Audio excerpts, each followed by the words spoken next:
So what about the other 1% of the UFO phenomenon? Has there ever been legitimate sightings? As promised, we're going to cover this 1% in a future episode. But I'll share with you something a wise man once shared with me. Before we should start focusing on dealing with problems outside our world, we should first focus on solving the problems within our world.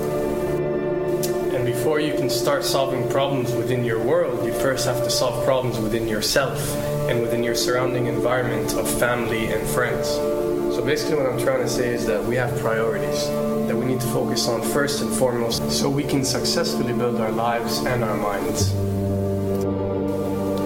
Now, it's no secret that the difference between what the government knows about UFOs and aliens and what is shared or released to the public is extremely enormous. And unfortunately, governments and several organizations on Earth are taking advantage of the UFO phenomenon to achieve worldly agendas.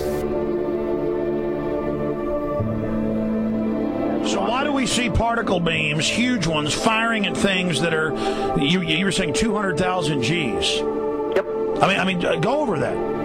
Well, because I think it's part of a test for if there are bad guys out there. Or maybe they're doing preparations for factions. We may be looking at more than one faction. Remember, these groups tend to fragment. They fractally fragment so that you have wars within wars within wars. You know. But why would NASA release that footage? Well, remember, you've got all the good guys in NASA, and then you've got a few who are not good guys. The good guys don't know that there's something to keep secret. Remember, the lie's different at every level. They believe the lies they've been told. So when you set up a structure, an institution, which is supposed to be open and above board and is supposed to present live TV of the shuttle missions, they present live TV.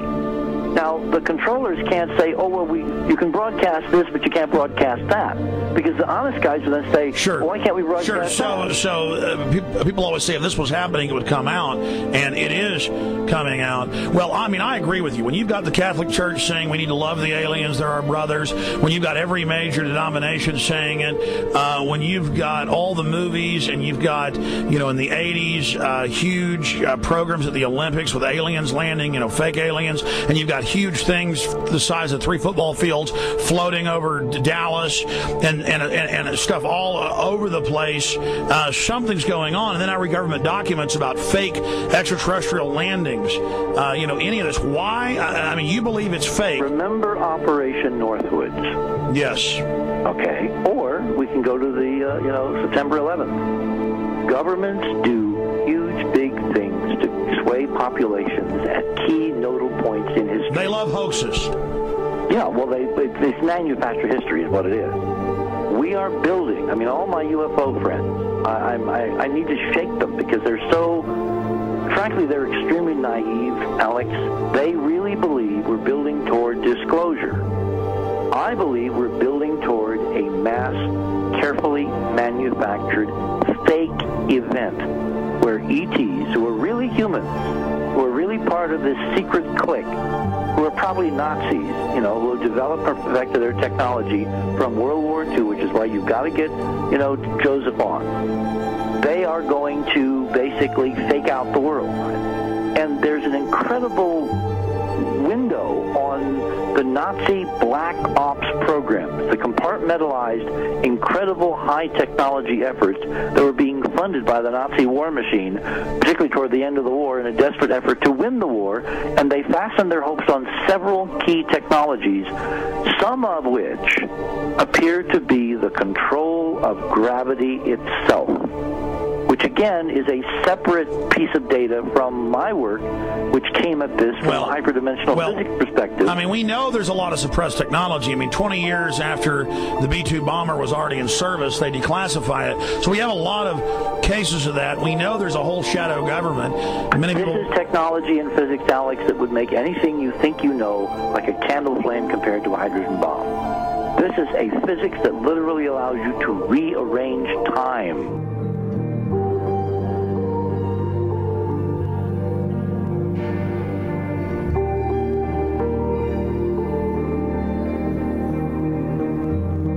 experiment. But I mean, imagine you've got all these compartments in these pyramids within pyramids of compartmentalization. That's why that's the New World Order symbol. And we don't know what they've got because they are so secret. We know they lie so much. We just know it's advanced. Mainline scientists say they're 30 years advanced. So Richard C. Hoagland, what I'm saying to you is, I'm entertaining what you're saying. I respect you. I think you're a great guy. My only issue is, like you said, dealing with what we know they could be up to. The fact, Alex, we have done experiments. We have our own data. We have experiments now from the Soviet Union. 30, 40 years when the Iron Curtain came down, when Glasnost finally prevailed, a huge amount of stuff was declassified from the KGB as well. And we now have put this data together. We not only know what the physics is, we know what it can do, we know what it's based on, we know how to make it work. We've seen in our own experiments ample evidence. We've seen experiments across the American landscape and even in Europe that vindicate various parts of this. And the latest thing I'm working on, it looks like von Braun himself was deeply involved in some of this early physics experimentation, but they're keeping all the good stuff for themselves. The reason is that if we got access to the good stuff, if we got access to the technologies, the energy, we wouldn't be worried about $4, $5 a gallon gas or $10 a gallon gas. We would live like people are supposed to live, all 6 billion of us who could live lightly on the earth, Alex, with this technology. And live longer. Absolutely, and better, and you could live to 200-300 and have the virility of your 20s and 30s. There's extraordinary medical breakthroughs, there's extraordinary physics breakthroughs, technology breakthroughs, energy. It's all been kept away.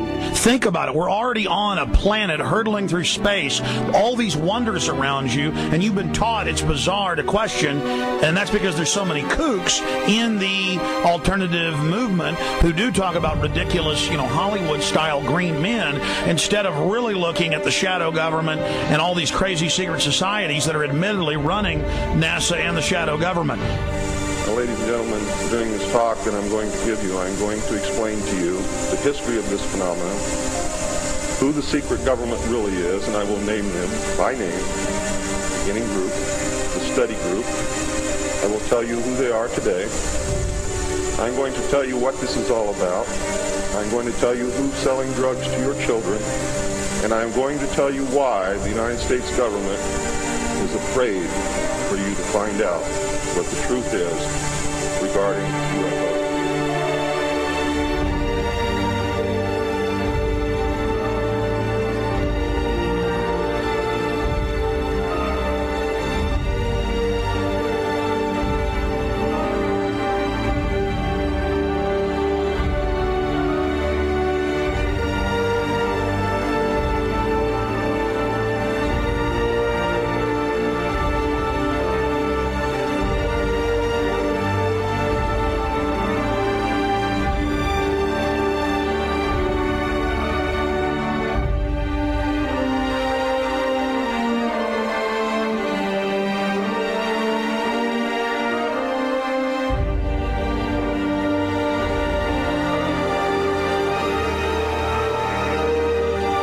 And it turns out that even though she remembered that she'd been part of the team to debrief the astronauts, she couldn't remember a thing that they said.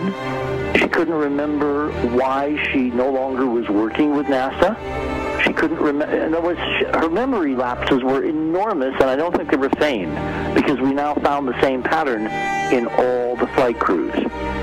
Because the awful truth, Alex, is they have been brainwashed. They have been mind controlled. They have had a technology, a very sophisticated technology, which took away the real missions that they experienced.